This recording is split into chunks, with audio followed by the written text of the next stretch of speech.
जी students, तो ये Excel sheet आपको याद होगी। हम सेक्शन 3, सेक्शन 4 और सेक्शन 13 को कंपेयर करें। प्रीवियस वीडियो में आपने देखा कि सेक्शन 4 बड़ा इंटरेस्टिंग है। ये कहता है कि 0% पर आपने जो है ना सेल्स टैक्स कलेक्ट करना है या चार्ज करना है, क्योंकि कलेक्ट तो नहीं हो सकता क्योंकि आप कोई पैसा, ज़ीरो का मतलब आप कुछ भी नहीं उनसे ले रहे, लेकिन 0% पर आपने जो है वैल्यू ऑफ सप्लाईज पे at the time of sale जो है आपने अपने कस्टमर से लेना है। और वो कस्टमर स्पेशल कस्टमर्स हैं, कोई एक्सपोर्ट कस्टमर है, कोई डिप्लोमेट है,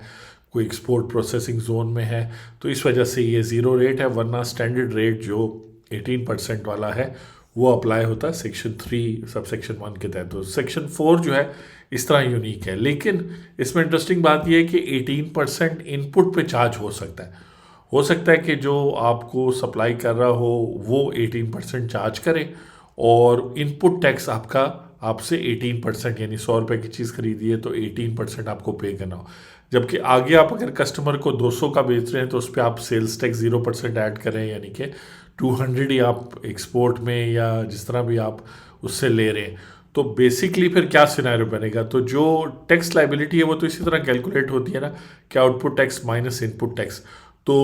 सेल्स टैक्स जो है कितना आपने चार्ज किया आगे कस्टमर को, ₹0, और इनपुट टैक्स जो है ये बीच में आ जाता है नोटिफिकेशन, लेकिन चले कोई बात नहीं, इसको हम करते हैं सेपरेट। चले, तो मैं ये कह रहा था कि ज़ीरो जो है आपने कस्टमर से रिसीव किया है तो आपका आउटपुट टैक्स तो ज़ीरो है। आपने परचेज के टाइम जो है शायद 18% पे किया हो या कोई और परसेंटेज पे की हो, तो ये 18% जो है ना आपका, और आप देख भी रहे थे सवालों में ऐसा था कि रॉ मटेरियल वाले या बाकी लोग जो है वो इनपुट टैक्स पे कर रहे थे। अब इस सिनेरियो में जो आपके साथ मैं अभी डिस्कस कर रहा हूँ इसमें तो सिर्फ सिंपल है, इनपुट और आउटपुट है, यानी ये एक ट्रांजेक्शन है और इसमें और कोई मसला नहीं है। तो ये 18% जो है, 18 रुपीज़ जो है, ये सारा का सारा इनपुट टैक्स है, ये रिकवरेबल हो जाएगा। हाँ, अगर हमने देखा था कि गवर्नमेंट अगर किसी सिनेरियो में सवाल में दिया होगा कि इसमें से आप 80% तक ही क्लेम करें, तो फिर 18 नहीं 14 रुपीज़ जो है या 15 रुपीज़ जो है वो आप क्लेम करेंगे, लेकिन आप रिफंड क्लेम करेंगे। तो ये था सेक्शन 4। सेक्शन 13 जो इसके बाद हम देखेंगे वो कहता है कि आपने जो है ना वो सेल्स टैक्स चार्ज ही नहीं करना। जो गुड्स आप बेच रहे हैं वो एग्जेम्प्ट गुड्स हैं, एग्जेम्प्ट गुड्स हैं तो आपने ना तो चार्ज करना है ना आपने रजिस्टर होना है। जबकि अगर आप सेक्शन 3 या सेक्शन 4 के तहत गुड्स बेच रहे हो तो ये दोनों टैक्सेबल सप्लाईज में आते हैं। बेशक रेट्स का फ़र्क है और कुछ लॉजिक फ़र्क है, लेकिन कहने का मतलब है सेक्शन 13 के तहत जो गुड्स अभी हम देखेंगे उसमें आपने कोई सेल्स टैक्स चार्ज ही नहीं करना, टैक्स इनवॉइस इशू ही नहीं करनी, तो ना ही आपको वैल्यू ऑफ सप्लाई चाहिए। हाँ, हो सकता है आपसे input tax at the time of purchase 18% कोई चार्ज कर रहा हो, लेकिन आगे आपने ना तो सेल प्राइस में सेल्स टैक्स का जिक्र करना है, ना ही आपका टैक्स लाइबिलिटी कैलकुलेट करनी है महीने की, ना ही आपका आउटपुट टैक्स बनेगा, ना ही आपका इनपुट टैक्स बनेगा। तो आप कहेंगे कि सर ये जो इनपुट मुझसे 18% कटा है, यानी 18 रुपये कटा है, तो ये जो 18 है ये आप क्लेम नहीं करेंगे, ये आपकी कॉस्ट में शामिल हो जाएगा। तो जो मेजर डिफरेंस है सेक्शन 13 के गुड्स और सेक्शन 4 के, उसमें ये है कि यहाँ पे जो इनपुट टैक्स होता है वो आप क्लेम नहीं कर सकते। तो ये ऐसा क्यों होता है? कुछ ऐसी इंडस्ट्रीज़ हैं, कुछ ऐसी गुड्स हैं जैसे मिल्क हो गया और चीज़ें हो गई जिस पे गवर्नमेंट जो है लोकली मैन्युफैक्चर्ड बोल के, ब्रांडेड नहीं, जो आप जैसे नेस्ले वगैरह नहीं, वो उनको गवर्नमेंट चाहती है कि उनका इनफॉर्मल इकॉनमी में है, इनफॉर्मल में है, तो उनको जो है ना ये सेल्स टैक्स की झंझट से हटाया जाए, सेल्स टैक्स की रजिस्ट्रेशन एक्सक्यूज मी, या सेल्स टैक्स का जो बाकी मामलात हैं, तो उसमें ये होता है कि उनका नुकसान ये होता है कि वो जो इनपुट टैक्स अगर वो ले रहे हैं, अक्सर तो उनके जो सप्लायर्स होते हैं वो भी इनफॉर्मल इकॉनमी में होते हैं। यानी दूध वाला अगर आपको दूध सप्लाई कर रहा है एज ए होलसेलर, तो पीछे भैंस वालों से भी अगर उसने दूध लिया है तो वो भी इनफॉर्मल में होंगे, अनलेस कि वो कॉर्पोरेट फार्मिंग कर रहे हो और प्रॉपर कंपनी हो और वो सेल्स टैक्स में रजिस्टर्ड हो। अगर ऐसा नहीं है तो ज़्यादातर तो आपको पता है वो लोग भी छोटे लेवल पे होंगे, तो कॉटेज इंडस्ट्री है या विलेज के लेवल पे है या प्रोडक्ट ऐसा है कि जिसकी सप्लाई चेन वेल डिफाइंड नहीं है, तो उनको गवर्नमेंट जो एग्जामेशन देती है, पहले ज़्यादा थी अब कम है। ये एग्जामेशन इंपोर्ट के स्टेज पे भी दी जाती है और लोकल सेल्स पे। तो नेक्स्ट वीडियो में हम देखते हैं कि सेक्शन 13 जो है वो जो है एग्जामेशन का जो सेक्शन है वो हमें क्या बता रहा है, उसके लॉ सेक्शन में क्या क्या बातें हैं, क्या रिक्वायरमेंट्स। देखिए, अगर आप किसी को एग्जामेशन दे रहे हैं कि रजिस्टर नहीं होना, सेल्स टैक्स नहीं चार्ज करना,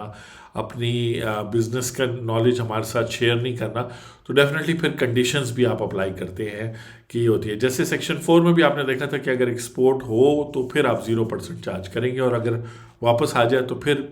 आप उस पर 18% चार्ज करेंगे। तो इसी तरह कंडीशंस हर जगह होती हैं, और इन्हीं कंडीशंस में डिफ्रेंशिएट करना एग्ज़ाम में ख़ास तौर पे या रियल लाइफ में क्लाइंट के लिए, ये आपकी एक्सपर्टीज़ और मास्टरी शो करता है। चार्जिंग सेक्शन जो है इसके बाद सेक्शन 13 करेंगे, और उसके बाद जो वीडियो होगी उसमें सेक्शन 3, 4 और 13 का कंपैरिजन होगा। आई होप कि सेल्स टैक्स के अंदर जो सेल्स टैक्स की ये मेन जान है, जिसको आप कह लें, ये चार्जिंग सेक्शंस हैं जहाँ से सारी डिफ़िकल्टी अंडरस्टैंडिंग की, क्लैरिटी की शुरू होती है, उनको हमने इन लेक्चर्स में देखा है, और इनको हम कंपेयर भी कर रहे हैं ताकि आपको क्लैरिटी हो जाए। इसके बाद सेल्स टैक्स एक्ट में जो कुछ भी होगा वो इनको इम्प्लीमेंट करने, यानी कि ये जो सेक्शन 3 है इसका और 4 का रेट का और 13 का डिफरेंस पता चल जाए, तो आगे नेट टैक्स लाइबिलिटी सेक्शन 3 के तहत कैलकुलेट करें या 4 के तहत, तो फार्मूला वही है, जो टर्म्स हैं वो भी यही रहेंगी, इनपुट आउटपुट वही रहेंगी। सिर्फ ये होगा कि आपने देखना होगा कि डेटा क्या दिया हुआ है। तो ये जब आपको क्लियर हो गया है, तो इसके बाद अगर हम सेक्शन 3, 4 के बाद हम 5, 6, 7 जो भी पढ़ें, या सेक्शन 14 रजिस्ट्रेशन का पढ़ें, या सेक्शन 23 टैक्स इनवॉइस का, 26 टैक्स सेल्स टैक्स रिटर्न का, या पेनल्टी अपील वगैरह जो भी सेक्शन हम करें जिसके नोट्स मैं आपको साथ साथ देता जाऊंगा, जैसे अभी आप देख रहे थे प्रीवियस वीडियो में, या इस वीडियो के बाद सेक्शन 13 के लेक्चर नोट्स हैं। तो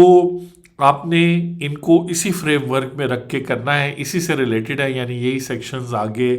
कंप्यूट करने के लिए और गवर्नमेंट के पास टैक्स फाइलिंग के लिए अगले सेक्शंस होते हैं, और रेट्स वगैरह और गुड्स के लिए आपको शेड्यूल्स देखने होते हैं। सेक्शन 13 का ताल्लुक 6 शेड्यूल से है, सेक्शन 4 का ताल्लुक 5th शेड्यूल से है, और उसके अलावा 3rd शेड्यूल भी हमने कवर किया था जब हम एक डिफरेंट तरीका देख रहे थे सेक्शन 3 में, रिटेल प्राइस के बेस पर जब हम कैलकुलेशन कर रहे थे स्टैंडर्ड से हट के, वहाँ पे टैक्स बेस हमारी डिफरेंट थी। रेट तो 18% ही था, लेकिन वहाँ पे हम value of taxable supplies use नहीं कर रहे थे, हम रिटेल प्राइस के मेथड इस्तेमाल कर रहे थे। तो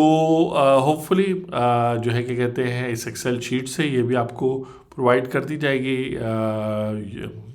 आपका व्हाट्सएप ग्रुप के अंदर और नोट्स के तौर पे, और उसके अलावा लेक्चर नोट्स हैं, लॉ है, और आपकी प्रैक्टिस है, और सेल्स टैक्स के प्रैक्टिस क्वेश्चंस पे भी हम आएंगे नेक्स्ट टाइम, ताकि जो है ना हम डिटेल में देख सकें कि ये चीज़ें अगर बहुत सारा डेटा दिया हो तो हम इसको कैसे कवर करेंगे। तो नेक्स्ट वीडियो में आपसे मुलाकात होती है। Thank you very much.